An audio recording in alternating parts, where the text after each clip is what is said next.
Et salut à tous. Aujourd'hui on va parler un peu ciné, et plus précisément du film Ça, vous savez avec le clown complètement creepy qui poursuit des ados. Voilà lui, ou alors lui pour les darons.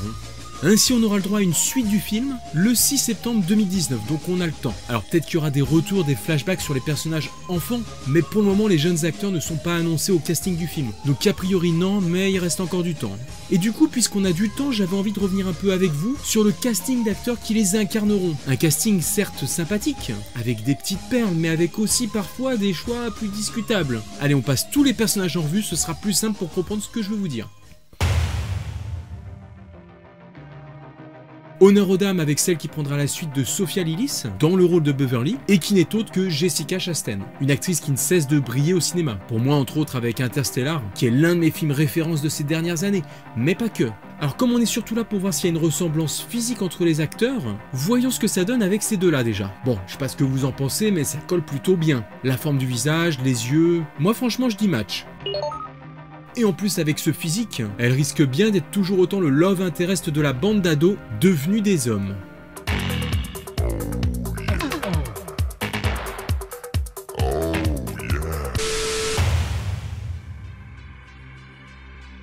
On continue avec du lourd pour le rôle de Billy. Si Jaden Laborer avait déjà réussi une très belle performance dans le premier film, et ben son homologue adulte James McAvoy ne devrait pas avoir trop de mal à reprendre la relève du personnage, de par son talent évident qu'on a déjà pu apprécier dans de nombreux films. Pour ceux qui en douteraient, je vous invite à voir Split et on en reparle. En plus là, d'accord, on a une belle ressemblance entre les deux acteurs, ça marche.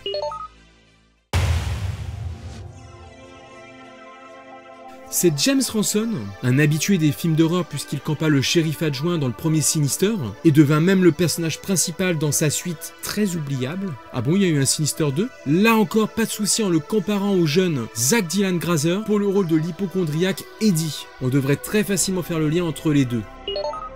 Surtout avec leur super jeu de regard inquiet qu'ils ont en commun. Hâte de voir ça. Pour ce qui est du jeune Ben, dans le deuxième film, il semble y avoir un réel parti pris sur sa transformation physique en grandissant, sans doute après sa frustration de ne pas avoir eu les égards de Beverly. Et ainsi, Jeremy Ray Taylor passera le relais au grand et musclé néo-zélandais Jay Ryan. Bon allez, calmez-vous les filles. En plus ça marche complètement, surtout au niveau de l'intensité du regard avec les yeux en amande. Et d'ailleurs quand ils sourient ils ont le même genre de pommettes un peu saillantes.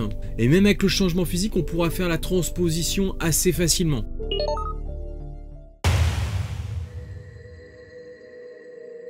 On accélère un peu le rythme avec Stan et Mike qui seront respectivement incarnés par Andy Bean et Isaiah Mustafa. Des acteurs pas hyper connus, mais qui arriveront facilement à nous rappeler les deux jeunes protagonistes dans la suite des événements. Bon, surtout pour Mike en fait. Car pour Stanley, ça paraît quand même un peu plus discutable. Donc là, j'ai mis un petit doute, mais rien de dramatique. On devrait quand même faire facilement le lien. Pas comme ce qui va suivre. Aïe aïe aïe, si vous me suivez, vous savez que je parle souvent de Stranger Things et des jeunes acteurs qui s'y sont révélés. Ainsi je les attendais un peu au tournant sur ce coup-là, parce que Finn Wolfhard a un visage très singulier. On pouvait s'attendre à une certaine difficulté pour trouver l'acteur qui allait prendre sa relève. Bien sûr toujours en mettant de côté la qualité d'acteur, c'est pas le but de cette vidéo. Et là attention, je vous laisse apprécier la ressemblance avec Billy Hader. Alors oui, c'est un rôle principal, donc il fallait quelqu'un d'expérimenté. Et avec sa longue filmo, Bill nous montre qu'on a l'homme de la situation pour interpréter le rôle. À ça près...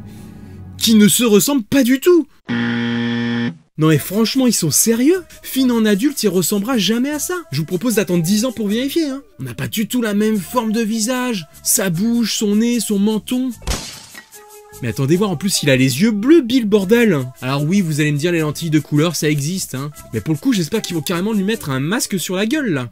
Car sinon on va être à des années-lumière de la tête du Richie incarné par Finn. Et même s'il arrive à reproduire sa personnalité à la perfection, bah moi c'est quand même le genre de truc qui va un peu me sauter aux yeux, et qui risque de me bloquer pendant tout le film. Surtout s'il décide de faire des flashbacks où on basculerait de la version jeune et adulte. En fait je sais pas, il y avait quand même d'autres acteurs qui se rapprocheraient davantage d'un Finn Wolfhard. Moi je pensais par exemple à Adam Driver, avec son visage lui aussi très atypique, avec un peu les mêmes yeux, le nez, la bouche. Cette nature de cheveux, ça aurait pu fonctionner, non? Bon à la limite, Ashton Kutcher si vous voulez. Enfin bref, il y avait sûrement d'autres possibilités pour jouer sur la ressemblance physique. Surtout avec l'excellent travail fait sur le reste du casting en plus. À moins qu'ils aient contacté justement les acteurs dans l'ordre du plus ressemblant, mais ils n'ont pas pu avoir leur premier choix, ni leur deuxième. Et dans ce cas-là, ils ont dû se prendre un tas de refus pour en arriver à Billy Hader.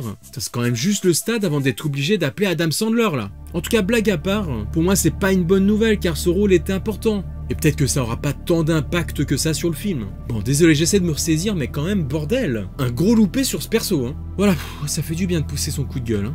Allez, comme vous avez supporté mes lamentations, du coup vous avez le droit à un petit bonus.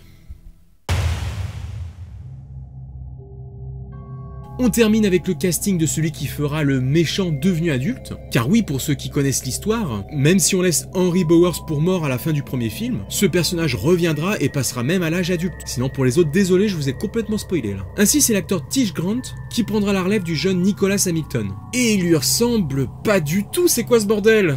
Non, je déconne. Là encore, on a une ressemblance évidente. Mais regardez, on dirait vraiment la même personne à deux âges différents. C'est fou. Bon après, reste à savoir ce que vous en pensez. Alors voilà, pour conclure, pourquoi la ressemblance physique est si importante? Eh bien tout simplement parce qu'elle nous apporte un peu plus de cohérence et va contribuer ou non à notre immersion. Si on passe sur deux acteurs qui ne se ressemblent pas, on n'y croira pas et la qualité de notre visionnage risque un peu d'en pâtir. Même si l'histoire et la réal sont très bonnes. Bon bien sûr j'attends quand même de voir ce que ça a donné avec les coiffures, le maquillage, toutes ces choses qui pourraient favoriser une ressemblance. En tout cas, comme d'hab, n'hésitez pas à me donner votre avis, si vous auriez vu un acteur plutôt qu'un autre comme je l'ai fait. Je vous attends dans les commentaires et puis n'oubliez pas ce bon vieux pouce bleu. Et bien sûr, abonnez-vous si c'est pas déjà fait, en touchant mon doigt là avec ton index. Vas-y, ça va établir une connexion physique entre nous et tu seras prévenu des prochaines vidéos. Je vous dis à bientôt, je vous souhaite de bonnes vacances pour ceux qui en ont et bon courage pour les autres. Ciao!